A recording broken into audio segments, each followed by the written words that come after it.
추수감사주일을 맞이해서 저희가 세대가 함께 이렇게 예배를 드리고 있습니다. 근데 오늘 본문의 말씀을 보면 히브리서 11장, 제가 요즘 믿음장을 보고 있었는데 그렇지 않고 데살로니가 전서 5장에 있는 말씀을 살펴봅니다. 추수감사주일이어서 그런 의미도 있습니다만 이 본문이 우리 총회 주일학교 공과 하나 바이블에 보면 이 본문으로 이번 주에 나갑니다. 그래서 이 내용이 가정 이음 예배 순서지의 본문이기도 하고 평소에 우리의 주일 오후 예배 때 설교 본문이기도 합니다. 그래서 다음 세대의 그 공과 내용을 우리 자녀들이 부서에서 듣고, 그리고 어른들은 주일 오후 예배 시간에 듣고, 그리고 그 내용을 익숙해진 다음에 가정에서 그 말씀을 기억하며 나누고 있습니다. 근데 오늘 본문의 말씀을 보면 아주 유명한 구절이 있습니다. 항상 기뻐하라, 쉬지 말고 기도하라, 범사에 감사하라. 얼마나 유명한지 어떤 식당 가면 이 구절이 딱 벽에 걸려 있기도 하고, 신방 가면 가정마다 걸려있는 집들이 생각보다 많습니다. 그런데 이 유명한 구절인 항상 기뻐하라, 쉬지 말고 기도하라, 범사에 감사하라, 이 말씀이 성도 우리 한 사람 한 사람에게 말하기 이전에 그 말씀이 교회 공동체에게 주어진 말씀이라는 것을 저희가 한번 기억할 필요가 있습니다. 교회는 하나님 나라의 언약 백성들이 모여 있는 곳이 교회입니다. 그런데 이 공동체에게 이 말씀을 지금 주고 계신 겁니다. 우리 한 번 더 오늘 본문이 시작하는 데살로니가전서 5장 12절과 13절 말씀을 합독하도록 하겠습니다. 형제들아, 우리가 너희에게 구하노니 너희 가운데서 수고하고 주 안에서 너희를 다스리며 권하는 자들을 너희가 알고 너희의 그들의 역사로 말미암아 사랑 안에서 가장 귀히 여기며 너희끼리 화목하라. 아멘. 이 시작이 형제들아입니다. 형제들아.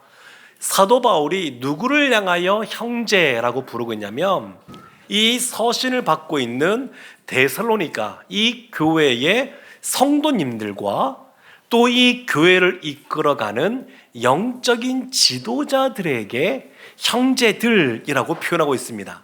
근데 그들에게 하는 말이 뭐냐면 너희들을 또 수고하고 또 다스리고 권면하는 그러한 영적인 지도자들을 향하여 사랑 안에서 가장 귀히 여기며 화목하라고 말합니다. 그러니까 오늘도 보면 우리 유아부부터 해서 우리 초등부까지 또 우리 청년들도 있는데 이 부서에 보면 섬기는 선생님들이 있고 또 교육자가 있습니다. 그런데 이와 같이 섬기는 목회자와 또 우리 교사들을 향하여 우리 학생들은 어떠한 태도를 가져야 되냐면 그들의 수고를 알아주고 참 나를 위해서 우리를 위해서 애써주고 계신다, 이걸 알아주고, 그리고 또한 그들에게 사랑 안에서 가장 귀한 분이라고 하는 것을 인정하며 있어야 된다는 겁니다. 오늘날 참 학교 현장에서 스승과 제자의 관계가 많이 퇴색되어져 있다. 그래서 이것을 법적으로 제도적으로 다시 복원하려고 하는 시도들이 지금 있습니다. 그런데 지금 성경에서는 무엇을 말하냐면 가장 귀한 존재로 여기라는 겁니다. 가장 귀한 존재로. 우리 교사분들도 그렇습니다. 이 목회자들이 이렇게 부서를 섬길 때에 그들의 수고를 알아주고 또 가장 사랑 안에서 귀한 존재로 여기는 것이 필요합니다.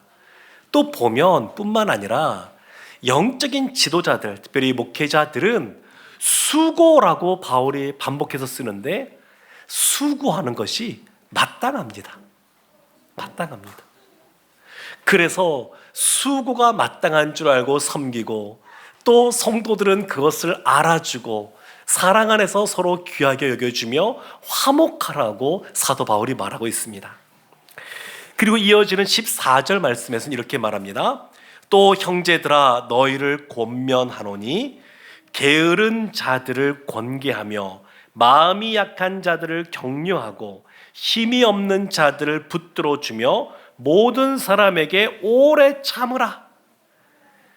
모든 사람에게 오래 참으라고 말합니다. 게으른 자, 또 마음이 약한 자, 힘이 없는 사람, 이런 사람들을 도와주고 세워줄 뿐만 아니라 오랫동안 참으라고 인내하라고 말합니다. 고린도전서 13장에 보면 사랑장이라고 하는데 사랑의 제일 첫 번째 나오는 말씀이 오래 참는 겁니다. 그러니까 사랑하라는 겁니다. 모든 사람을 사랑하라. 그것이 필요합니다. 그리고 이어서 오늘 본문에 있는 아주 유명한 구절이 나옵니다. 우리 한 번 더 16절부터 18절까지 말씀 한 목소리로 합독하겠습니다. 항상 기뻐하라. 쉬지 말고 기도하라. 범사에 감사하라. 이것이 그리스도 예수 안에서 너를 향하신 하나님의 뜻이니라. 아멘. 기뻐하라. 기도하라. 감사하라. 이 서술어는 명령형으로 되어 있습니다. 명령형. 참 쉽지가 않습니다. 항상 기뻐하는 것, 쉬지 않고 기도하는 것, 범사에 감사하는 것, 쉽지 않으니까 명령하고 있는 겁니다. 그렇게 하라고. 그리고 또 보면 명령이긴 하지만 이 서신을 써보내는 사도 바울은 사실 이와 같은 삶들을 살고 있습니다. 그가 쓴 서신서들, 특별히 감옥에서 쓴 빌립보서 이런 걸 보면 참 기뻐하라는 말이 너무 많이 나옵니다. 그리고 감옥에 갇혀 있지만 그 성도들을 생각하면서 날마다 감사하고 있고 기도하고 있고 이런 내용들을 많이 써보냅니다. 사랑하는 성도 여러분, 항상 기뻐하는 것, 쉬지 않고 기도하는 것, 범사에 감사하는 것, 할 수 있는 것이기에 우리에게 권면하고 명령하고 있는 겁니다. 그런데 또 하나 보면 이 서술어가 동사가 복수형으로 되어 있습니다. 우리 한글 성경에서는 이것이 드러나지 않습니다. 그런데 헬라어를 보면 그 동사 서술을 보면 이것이 단수 주어인 분에게 쓰여진 건지 복수인 주어인에게 쓰여진 것인지가 드러나는데 이거 복수형입니다. 복수형. 그러니까 항상 기뻐하는데 성도인 나 한 사람을 말하는 것이 아니라 지금은 이 데살로니가 이 교회 공동체에게 지금 말하고 있는 겁니다. 공동체에게.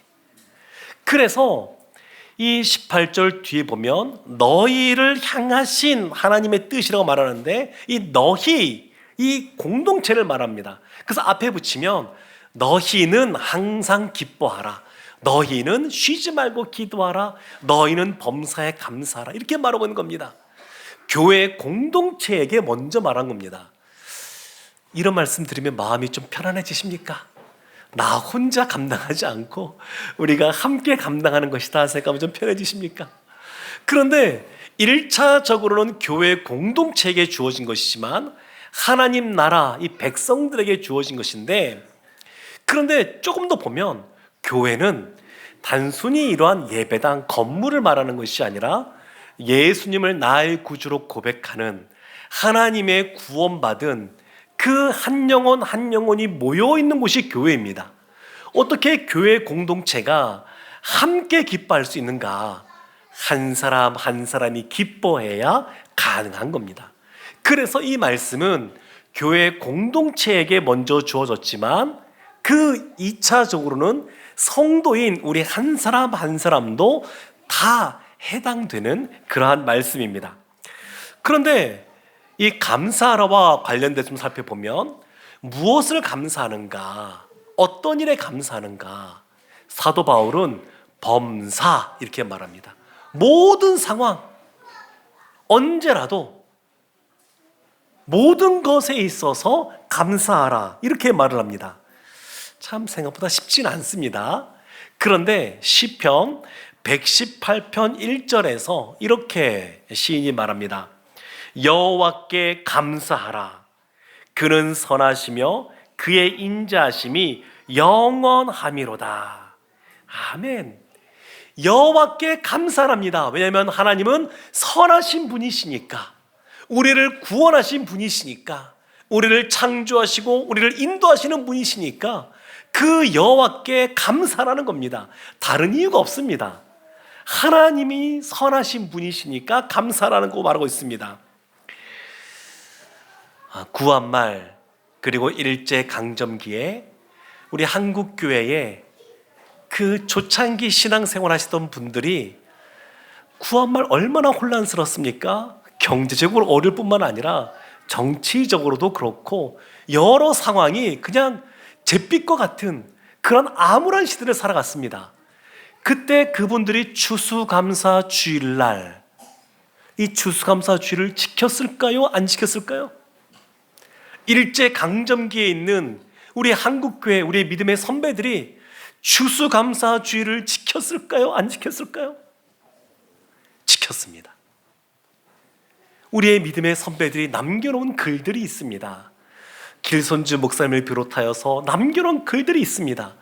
그들이 무엇 때문에 감사한다고 말하냐면 하나님 때문에 감사하다고, 하나님 때문에 감사하다는 말들을 참 많이 합니다. 세상에서 성공적인 삶을 살아가기 위해서 필요한 것이 있다 이렇게들 말하는데, 첫 번째가 삶의 태도입니다. 어떠한 삶의 태도를 갖느냐. 두 번째는 삶의 우선순위입니다.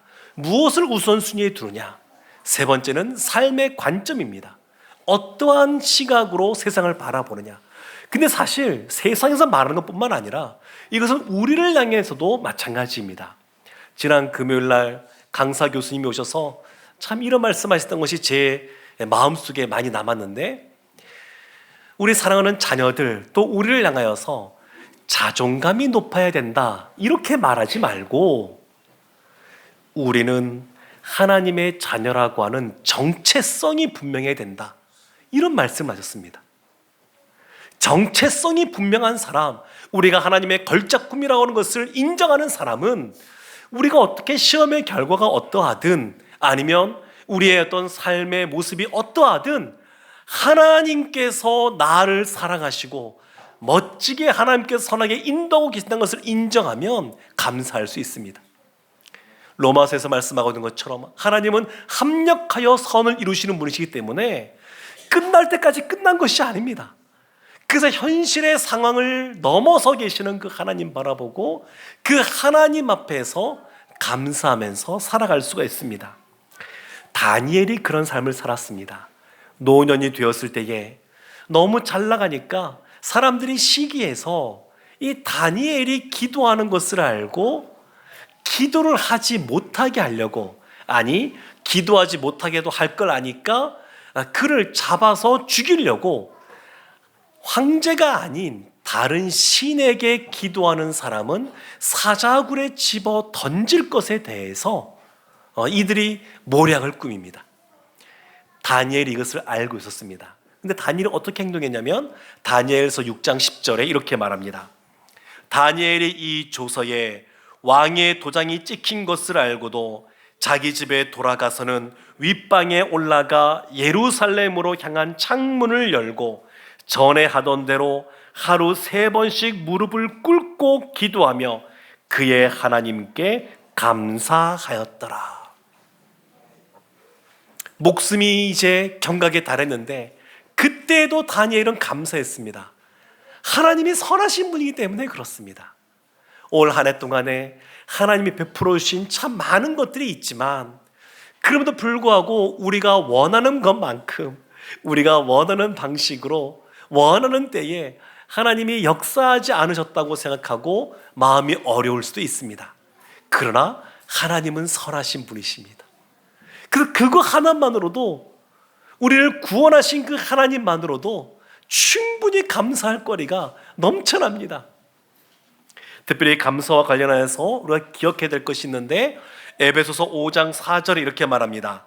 누추함과 어리석은 말이나 희롱의 말이 마땅치 아니하니 오히려 감사하는 말을 하라. 참 이 말이 중요합니다. 말에 불평의 말을 하느냐, 불만의 말을 하느냐, 아니면 희롱의 말을 하느냐, 어리석은 말을 하느냐, 이런 것이 아니라 감사하는 말 하는 것이 중요합니다. 그래서 오늘도 예배 마치고 식사하며 교제하고 또 찬양제 준비하고 하실 때에 이런 감사한 말들을 많이 하셨으면 좋겠습니다. 감사하는 말이 너무너무 복된 말입니다. 그러면 왜 감사해야 되는가? 감사할 이유가 무엇인가? 우리가 보았던 18절 말씀 끝에 보면 이런 말씀이 있었습니다. 너희를 향하신 하나님의 뜻이니라. 하나님의 뜻, 하나님의 뜻이기 때문에 그렇습니다. 다른 이유가 필요 없습니다. 하나님이 원하시기 때문에 그렇습니다. 우리의 삶 속에 참 문제라고 할 수 있는 것 두 가지가 있는데, 하나는 뭐냐면 하나님의 뜻을 잘 모르겠다고 생각하는 겁니다. 아니요, 하나님께서 분명히 성경 말씀을 통해서 알려주신 것들이 참 많습니다. 특별히 오늘 말씀에서는 항상 기뻐하고 쉬지 말고 기도하고 범사에 감사라고, 이것이 하나님의 뜻이라고 분명하게 알려주고 있습니다. 하나님의 뜻을 잘 모르겠다고 생각하지 마십시오. 이미 기록된 말씀을 통해서 우리에게 하나님의 뜻을 분명하게 알려주고 계십니다. 또 하나 문제가 있는데, 그것은 하나님의 뜻을 알면서도 행하지 않는 겁니다. 행하지 않습니다. 그럼에도 불구하고 우리가 항상 범사에 감사하는 삶을 살아야 되는데, 그러면 어떻게 그렇게 살 수 있겠습니까? 늘 항상 이런 말에 들어가니까 부담스럽고 범사 이런 말에 들어가니까 참 힘든데, 그럼에도 불구하고 이렇게 살 수 있어서 바울이 이렇게 명령하고 있습니다. 18절 말씀 중간에 보면 이런 말씀이 있습니다. 범사에 감사하라 이후에 이것이 그리스도 예수 안에서 너를 향하신 하나님의 뜻이라고 말합니다. 예수님 안에서 가능합니다. 예수님 안에서. 제가 금요일날 우리 강사 교수님 상담학 전공이고 그리고 조직신학 전공이신데, 제가 물어봤습니다. 참 우리 성도님들 마음이 어렵고 힘든 분들도 있는데 어떻게 하면 좋겠습니까? 했더니 하시는 말씀이, 사실 어떤 것은 빨리 마음이 낫기도 하지만 어떤 것은 시간이 좀 걸리기도 합니다. 중요한 것은 그것에 집중하는 것이 아니고 예수님께 집중해야 됩니다. 이런 말씀하시는 겁니다. 우울한 것, 생각보다 병이 깊어지면 낫는데 시간이 오래 걸릴 수도 있지만 중요한 것은 예수님 닮기를 원하고 시선을 늘 예수님께 두면 어느 순간 시간 지나면 다 회복된다는 겁니다. 사랑하는 성도 여러분, 그리스도 안에서 가능합니다. 범사에 감사할 수 있습니다. 유명한 설교자였던 스펄전 목사님이 이런 유명한 말을 남겼습니다.